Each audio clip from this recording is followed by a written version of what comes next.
Assalamualaikum warahmatullahi wabarakatuh. Nama saya Rahmat Eka Putra Rashid. Saya dari kelas I, NIM 10114202774. Dosen pengajar Bapak Dolot Al-Hasni Bakung, SHMH. Baik, di sini saya akan menjelaskan apa yang dimaksud dengan hukum perdata. Istilah hukum perdata pertama kali diperkenalkan oleh Profesor Jojo Di Guno sebagai terjemahan dari bahasa Belanda, yaitu Burgerlijk Wetboek pada masa pendudukan Jepang.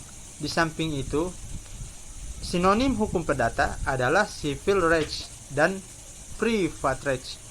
Van Dune mengartikan hukum perdata khususnya pada abad ke-19 adalah suatu peraturan yang mengatur tentang hal-hal yang sangat esensial bagi kebebasan individu seperti orang dan keluarganya, hak milik dan perikatan, sedangkan hukum publik memberikan jaminan yang minimal bagi kehidupan pribadi. Pendapat lain yaitu Volmar, dia mengartikan hukum perdata adalah aturan-aturan atau norma-norma yang memberikan pembatasan dan oleh karenanya memberikan perlindungan pada kepentingan perorangan dalam perbandingan yang tepat antara kepentingan yang satu dengan kepentingan yang lain dari orang-orang dalam suatu masyarakat tertentu, terutama yang mengenai hubungan keluarga dan hubungan lalu lintas.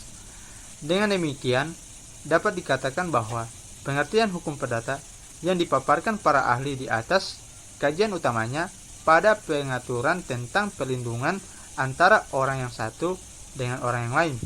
Akan tetapi, di dalam ilmu hukum, subjek hukum bukan hanya orang tetapi badan hukum juga termasuk subjek hukum. Jadi, untuk pengertian yang lebih sempurna, yaitu keseluruhan kaidah-kaidah hukum, baik tertulis maupun tidak tertulis, yang mengatur hubungan antara subjek hukum satu dengan yang lain, dalam hubungan kekeluargaan dan di dalam pergaulan kemasyarakatan.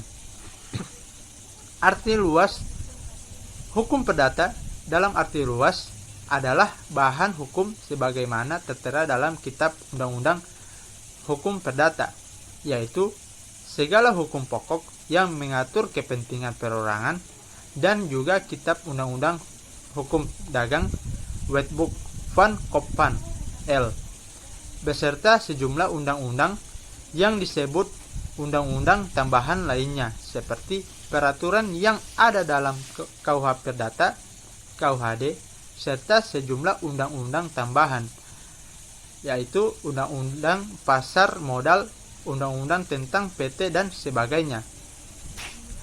Arti sempit hukum perdata dalam arti sempit yaitu hukum perdata sebagaimana yang terdapat dalam KUH Perdata saja. Sumber hukum perdata. Sumber hukum adalah segala sesuatu yang menimbulkan aturan-aturan yang mempunyai kekuatan yang bersifat memaksa, yakni aturan-aturan yang kalau dilanggar mengakibatkan timbulnya sanksi yang tegas dan nyata. Sumber hukum perdata adalah asal mula hukum perdata atau tempat di mana hukum perdata ditemukan. Sistematika hukum perdata. Sistematika yang di dalam bahasa Inggris disebut systematic, bahasa Belandanya yaitu systematiken, yaitu susunan atau struktur dari kitab undang-undang hukum perdata di negara-negara yang menganut sistem common law, tidak mengenal pembagian antara hukum publik dan hukum privat, sehingga hukum perdatanya tidak dibuat dalam sebuah kodifikasi, tetapi ketentuan-ketentuan yang berkaitan dengan hukum perdata tersebar dalam berbagai acts atau undang-undang asas-asas hukum perdata. Beberapa asas yang terkandung dalam KUH Perdata yang sangat penting dalam hukum perdata adalah 1. Asas kebebasan berkontrak. Asas ini mengandung pengertian bahwa setiap orang dapat mengadakan perjanjian apapun juga, baik yang telah diatur dalam undang-undang maupun yang belum diatur dalam undang-undang. Asas yang kedua adalah asas konsensualisme. Asas konsensualisme dapat disimpulkan dalam pasal 1320 ayat 1 KUH Perdata.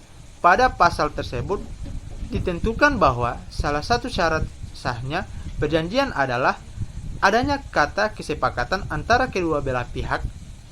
Asas ini merupakan asas yang menyatakan bahwa perjanjian pada umumnya tidak diadakan secara formal, melainkan cukup dengan adanya kesepakatan kedua belah pihak.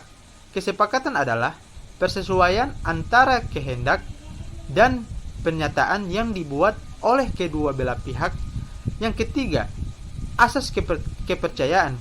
Asas kepercayaan mengandung pengertian bahwa setiap orang yang akan mengadakan perjanjian akan memenuhi setiap prestasi yang diadakan di antara mereka di belakang hari.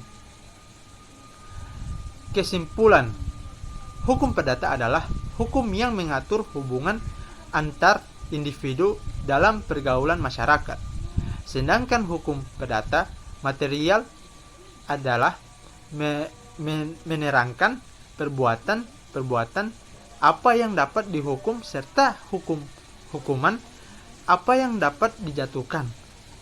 Hukum perdata formal adalah menunjukkan cara mempertahankan atau menjalankan peraturan-peraturan itu, dan dalam perselisihan maka hukum formil itu menunjukkan cara menyelesaikan di muka hakim.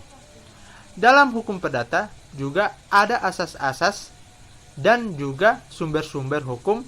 Sejarah hukum perdata di Indonesia juga tak lepas dari Belanda.